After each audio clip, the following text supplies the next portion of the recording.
Anytime Leon shows up in a Resident Evil game, there's one other character that's usually not far behind, and it raises a bigger question about which classic characters actually make sense in Requiem and which ones don't. With Resident Evil Requiem right around the corner, fans are already speculating about who could return, from obvious picks to characters that might honestly be better off left out.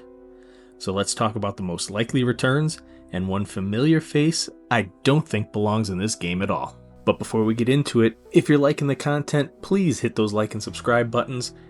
The overwhelming amount of love I've been getting on the channel lately has not gone unnoticed, and I thank you all so much. And also, stick around to the end of the video to see how you can win your own copy of Resident Evil Requiem. Alright, so let's start with the obvious one, Ada Wong. Whenever Leon is involved, Ada tends to orbit that story in some way. Even when she's not front and center, her influence is usually felt from the shadows. If Requiem leans into mystery, manipulation, or hidden agendas, Ada fits that tone perfectly, without needing to dominate the narrative. The old sandwich herself, Jill Valentine, is another character that actually makes sense, but only if Requiem is dealing with legacy and unresolved consequences. Jill represents the long-term fallout of Raccoon City in a way Leon never fully does, and a limited appearance from her could add weight without stealing focus. Between the incident at the mansion and the actual night that Raccoon City fell, nobody is more deeply entrenched in what's happened at Raccoon City than Jill Valentine.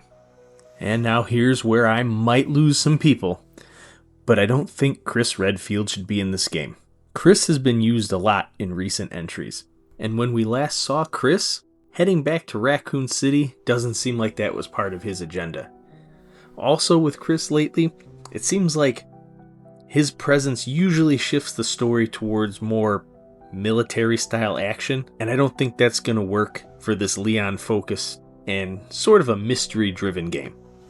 Sometimes less is more. So if Leon is the anchor, Ada feels almost inevitable, with Jill as a strong if the story goes there option.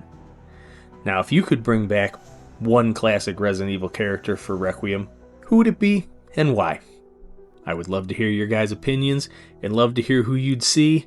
And if you're looking to win your own copy of Resident Evil Requiem, just be subscribed to the channel, leave a comment below, and we will be announcing our winner on February 25th, just in time for the launch of Resident Evil Requiem. And again, I thank you guys so much for stopping by, and I'll talk to you all later. Bye-bye.